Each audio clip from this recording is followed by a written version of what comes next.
Hi, I'm Cass Westover, the owner and operator of Homegrown Wrappings Gift Company in Chicago, Illinois.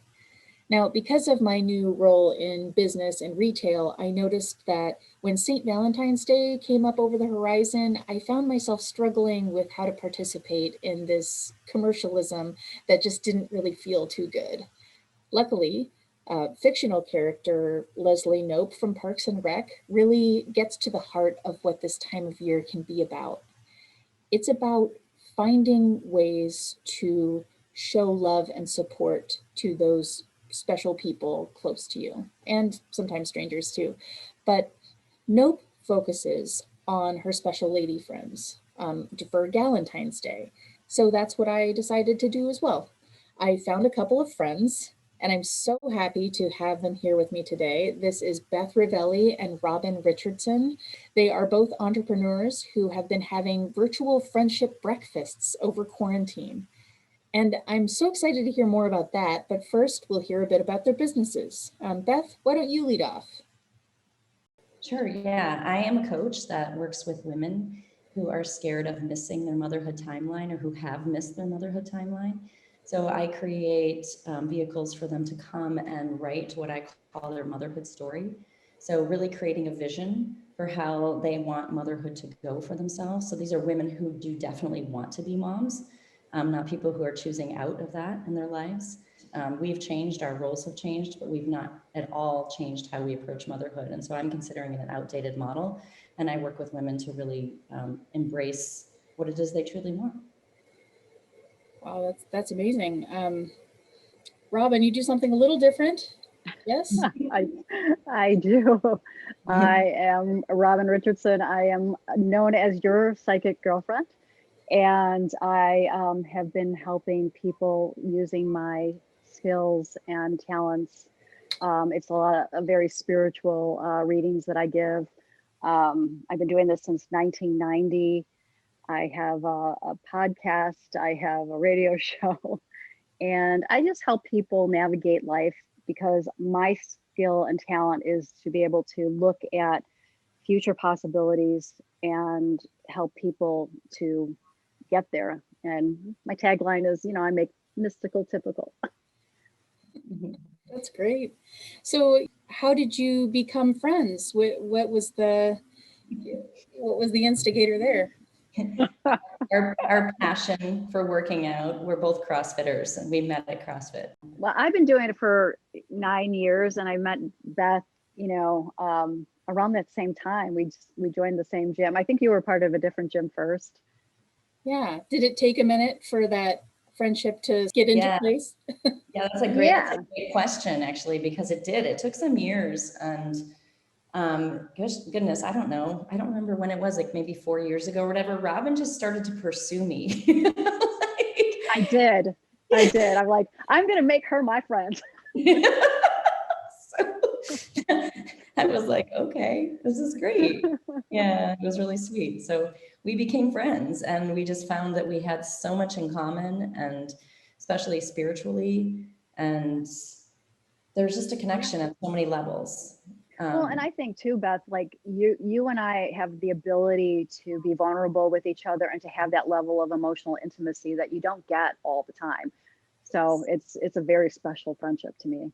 Yeah. Were you meeting up for breakfast pre-pandemic?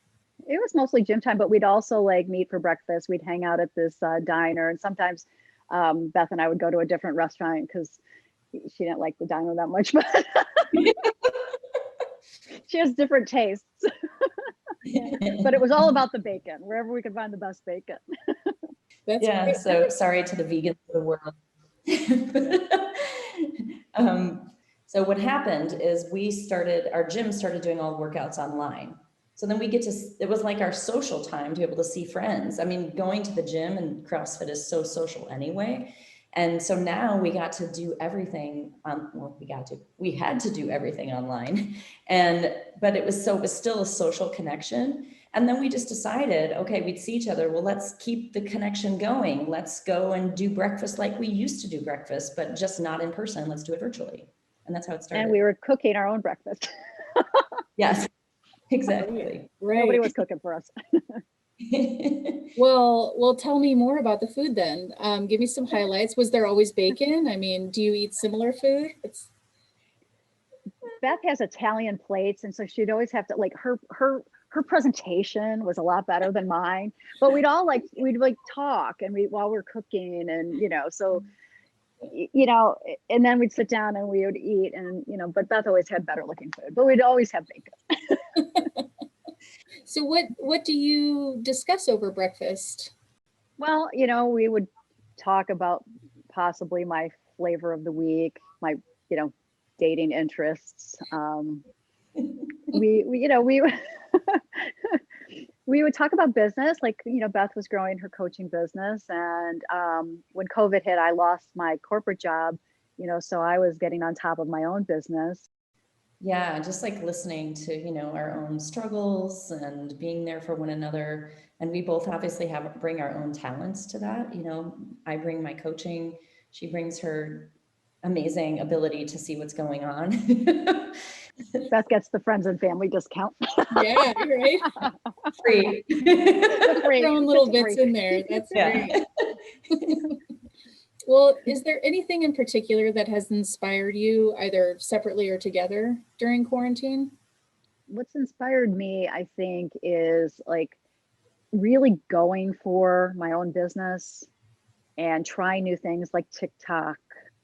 And, I think I've worked harder after I lost my corporate job. And I've worked hard at my corporate job, just trying to build a business and, align with my purpose in life. Mm-hmm. So COVID really was a gift in so many ways. We were also a part of, I started a group during the pandemic for people going the pandemic alone. And it was an opportunity for us to come together. And Robin was a regular attendee, which was really, really nice to have her. And a lot of the narrative during the pandemic was so much about families. Yes, it definitely has its challenges, but it felt a little bit like the people who were by themselves got a little pushed aside. Robin inspires me all the time. One of the things Robin's really good at is she's really good at sourcing herself, like finding the things that she needs to keep herself grounded each day. And I often get to benefit from that. So I'm grateful for that. Oh my gosh. Well, just knowing that she's there and just having that connection. And like I mentioned before, you don't get that level of intimacy with everybody. You don't get to be fully authentically yourself with everybody, even though you try to be. Other people may not receive that. And Beth has allowed that, and I've allowed that space for her.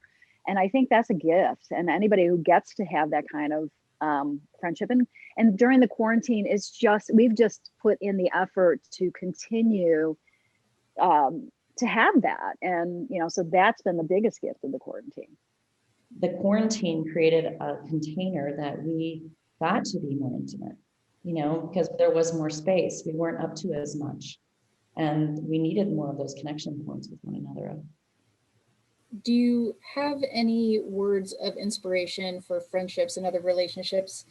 Robin, I really respect your initiating of that, your hunt for friendship. Do you have any advice for folks who might want to reach out to that friend? I think take a risk with people and let them know who you are, and if there's somebody that you resonate with, somebody that interests you, don't be afraid to say, hey, I'd like to get to know you better, and let them know you better.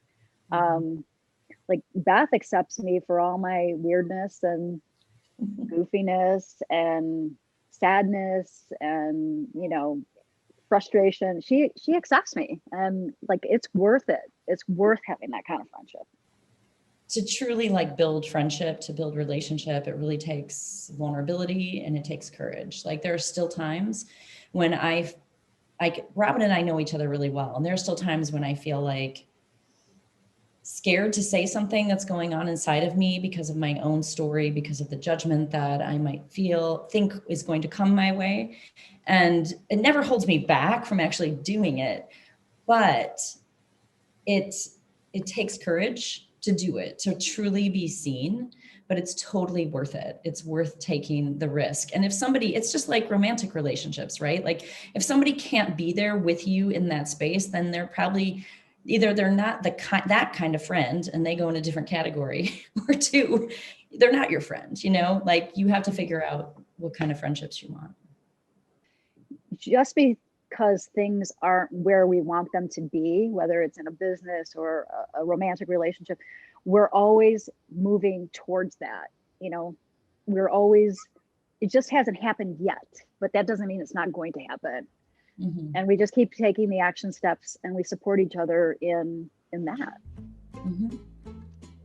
That is awesome. Thank you so much, Beth and Robin, for speaking with me today. If you want to learn more about their businesses, please check out the video description for the links, and follow at Beth Rivelli Coaching on Instagram and Facebook, and at Your Psychic Girlfriend, and at Robin, Your Psychic Girlfriend on Facebook and Instagram. Also, if you want to give the gift of breakfast to your Valentine, go to homegrownwrappings.com and find our amazing breakfast products like jams and pancake mix and fancy honey and things like pistachio nut butter. Ooh. It's pretty cool. So thanks so much for watching, and don't forget to send a text to your best lady friend.